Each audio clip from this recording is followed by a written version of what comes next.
Hello guys, and welcome to my channel and welcome to my new subscribers.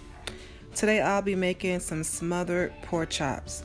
So right here I got about roughly 2.5 pounds of the thin sliced pork chops. And the seasoning I'm going to use today is just regular seasoning. So I'm going to use some garlic powder, some seasoned salt, some black pepper, poultry. I love putting poultry when I fry my meats, and some onion powder.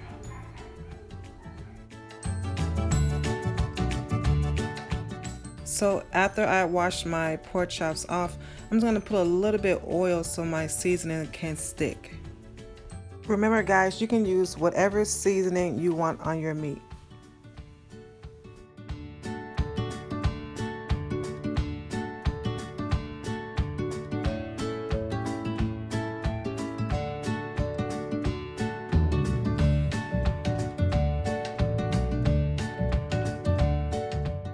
So yes, this is how my meat looks now.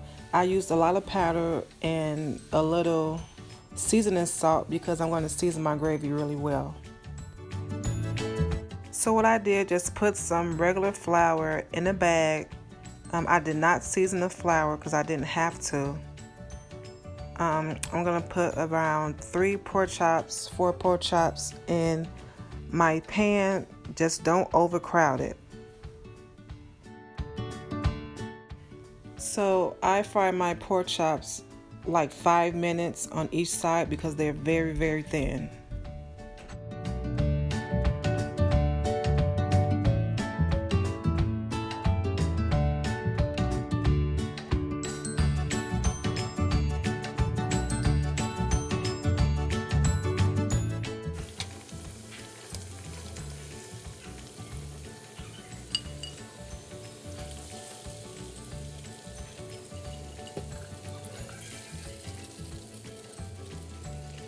And no, I did not drain it because I know it's going to grow in the gravy anyway.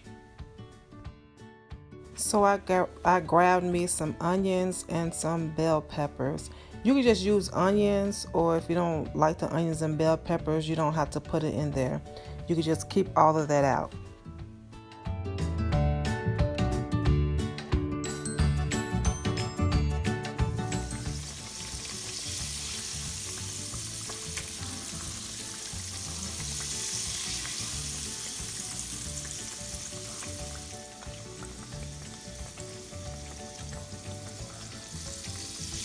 Golden brown pork chops. Now let's get into this pan gravy. So I poured all of the grease and everything out the pan, and I left the drippings in there. So I'm putting about 1 cup of oil back into the pan just so you all can see. And after that, then I'm going to put my onions and bell pepper in here. Now when you're making gravy, it's a lot of different ways you can start from the beginning to the end, but this is one way I'm gonna show you all here because I like my a lot of onions and bell pepper, and the reason why I put a lot of onions in there is because they're gonna melt away anyway. I don't know about y'all, but I'm gonna saute my onions in the oil until they get like a little crispy brown and dark. That's how I like mine, but you don't have to make yours as dark as mine. I fry my onions and bell pepper in the oil for about 7 minutes.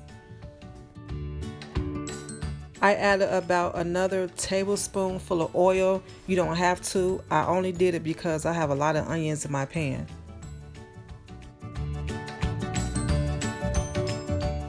I added almost a 1/2 cup of flour, a little at a time, to my pan until I get a dark roux to cook the flour.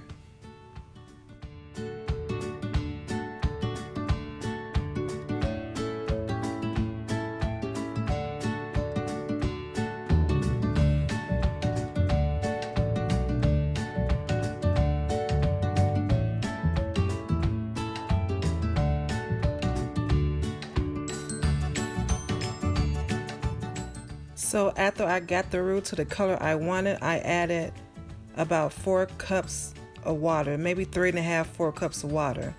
And this pan was hot, baby. This pan was so hot.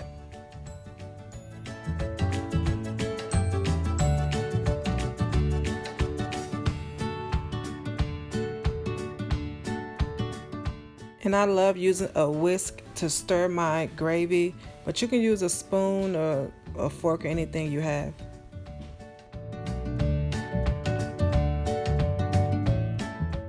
Now here goes the good part. I'm gonna season my gravy with some black bell pepper and some onion and garlic, and get very creative with your gravy. This is the time to make it very, very tasty for your mashed potatoes. So that's why I didn't heavily season my pork chops, which you can, but I don't need all that salt and all the other stuff on my food like that.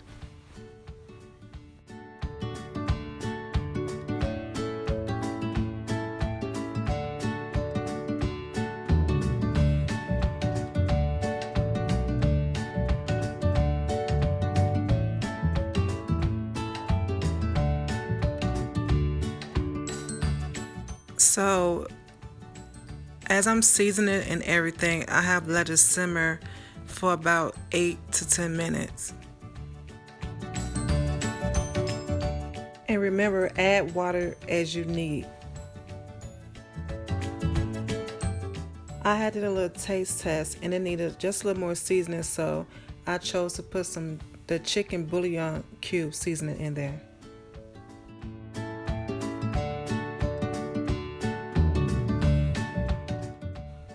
And yes, this is the color I like my gravy, and this is how dark I like my onions and bell peppers to be in mine. So all together, I let my gravy simmer for about 10 minutes on low medium.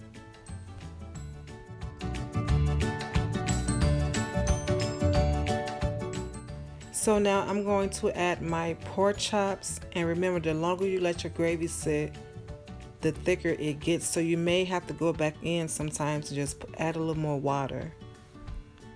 So after I put all my pork chops in the gravy, I'm going to put a top on it and then turn the stove off so it can thicken up on its own. So I let it sit with the top on there for about 15-18 minutes, and then here you go, your pork chop smothered gravy. No, smothered pork chop gravy. Thanks for watching. Please like, share, and subscribe.